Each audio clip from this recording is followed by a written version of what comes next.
Senhor presidente, senhores vereadores, até que nos assiste pessoalmente ou pela internet, servidores dessa casa, boa noite.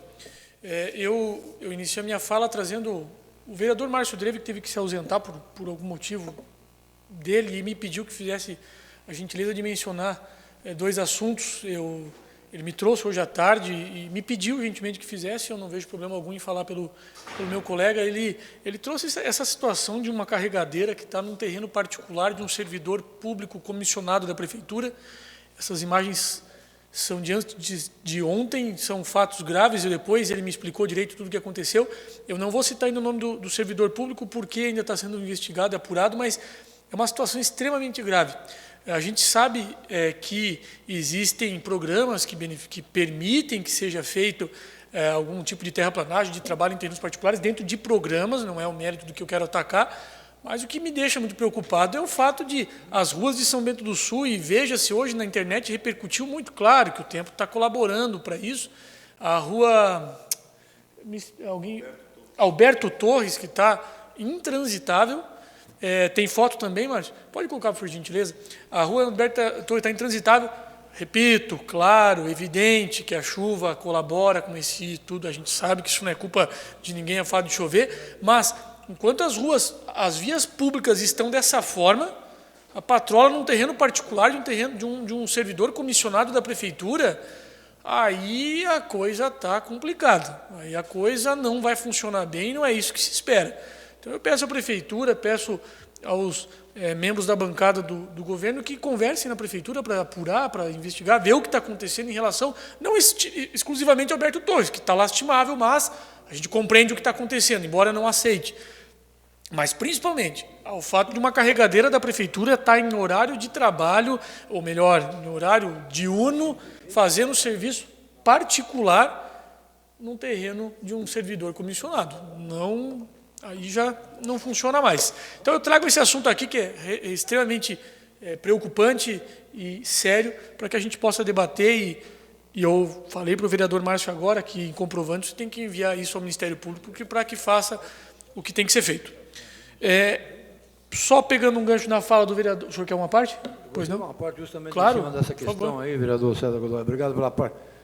Eu, até pelo conhecimento que a gente tem, por exemplo, ela poderia estar nesse estado se ela estivesse sendo preparada para receber uma pavimentação. Agora, ela se encontrar nesse estado aí é meio complicado. Mas nós temos mais uma rua aí, vereador César Godoy. Eu acho que está faltando um pouco de comunicação entre os departamentos na prefeitura. Por exemplo, Samar implantou a rede de água lá na rua Gertrudes Bolt. Hoje os carros não subiam lá na Serra Alta.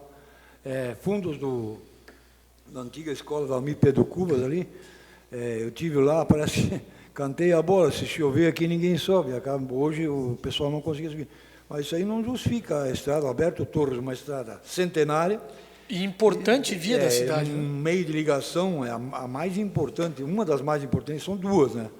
A Xerame e essa aqui, que são as ligações com o Rio Vermelho. O Rio Vermelho Velho, essa aqui é a mais usada. Agora não pode se encontrar nesses estados aí. Obrigado pela parte.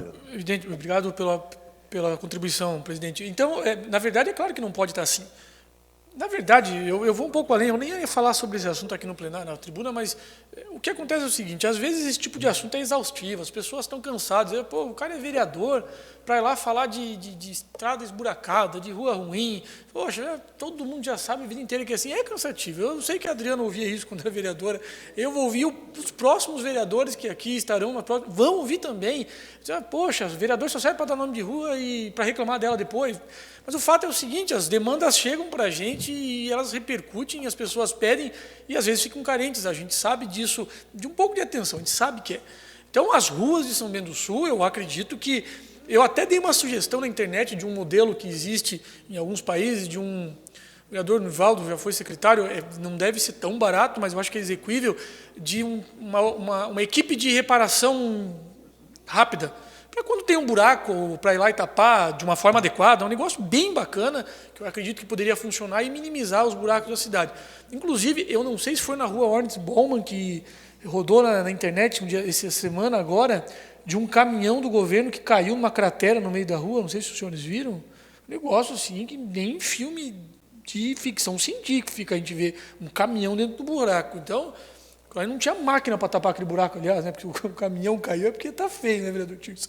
Então, esse tipo de situação, eu acredito que já deu para vereador parar de falar, mas também tem que executar.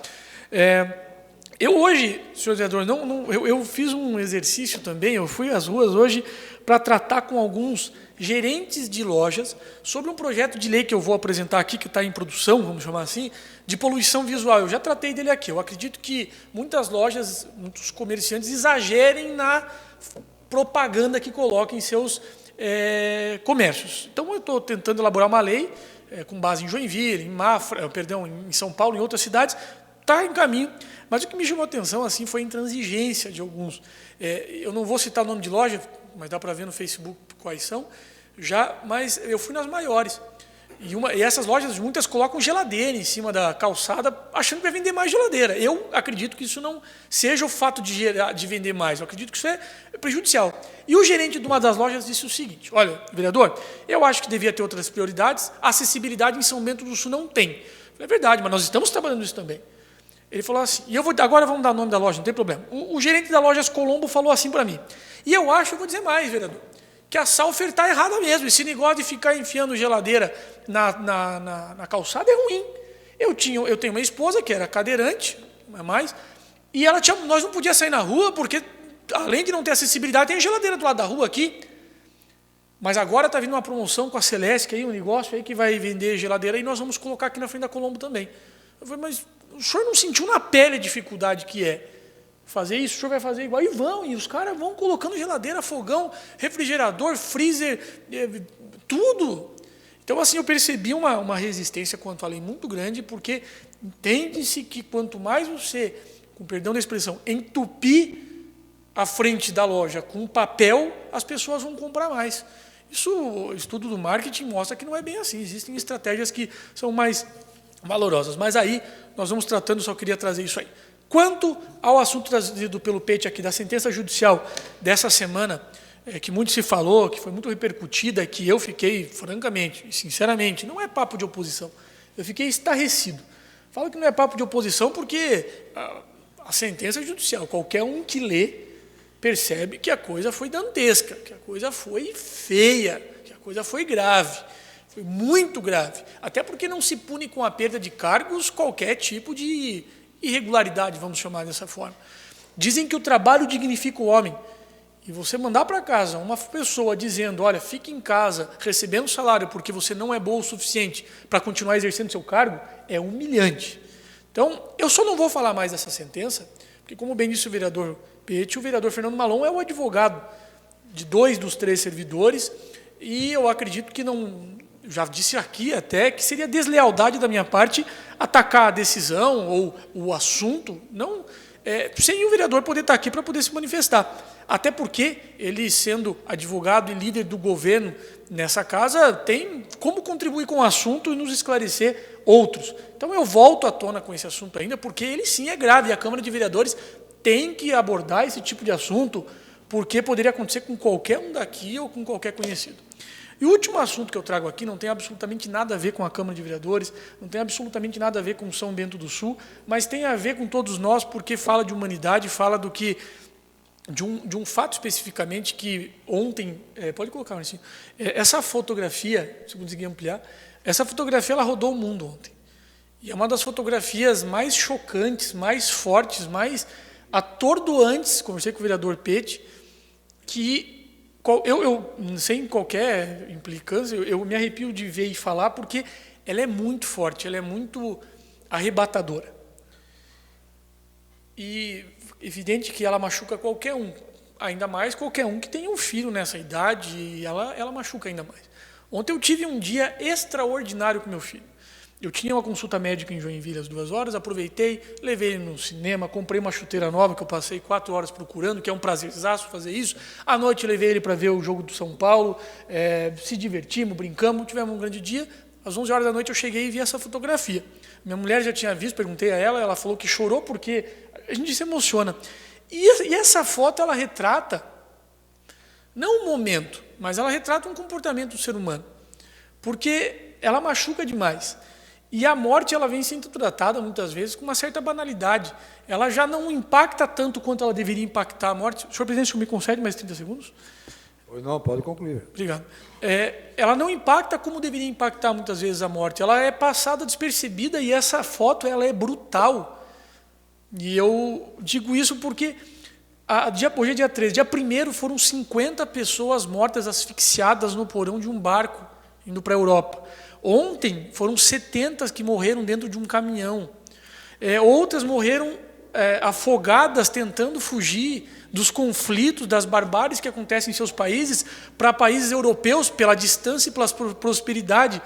E a Europa já sentiu esse drama, assim como a América do Sul, a América do Norte, mas a Europa sentiu o que está acontecendo. E que muitos europeus também estão dizendo que não aguentam mais ver o que está acontecendo lá, mas não é porque não aceitam só esse tipo de situação. Muitos europeus dizem o seguinte: eu não quero mais ver, mas para eu parar de ver, parem de vir. Voltem para os seus países, voltem para as suas casas. E isso tudo, essa cultura vem dentro da gente, é um medo que está se gerando dentro da Europa, de o europeu perder o conforto que eles têm.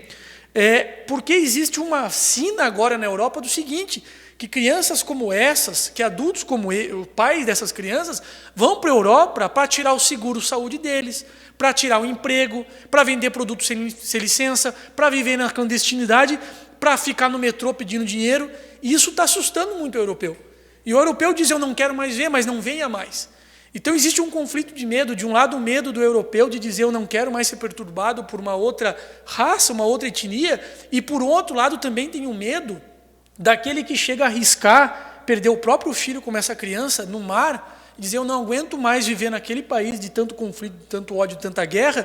E as pessoas estão morrendo de uma forma brutal. Essa é uma das cenas mais chocantes de toda a minha vida, e creio dos senhores também, porque o que acontece hoje é o medo contra o medo. O medo do europeu de viver, de sair da sua zona de conforto, de uma prosperidade econômica mundial e histórica, contra o medo de um povo que não aguenta mais sofrer tanto. Então, é uma questão de política, e eu vi que a Prefeitura de Barcelona tratou isso como uma questão municipal e não mais nacional, e está criando um centro, um abrigo para tentar ajudar essas pessoas, porque mais do que europeus, mais do que clandestinos ou fugitivos, somos todos seres humanos.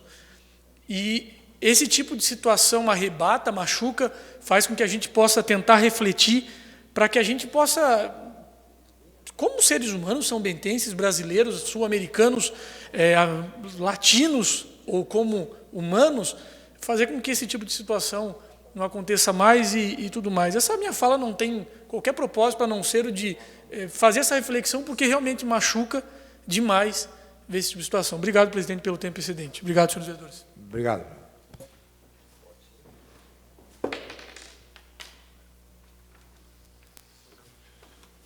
Para fazer uso da palavra, eu transmito o trabalho da mesa diretora ao vereador Tício Vladimir Lime.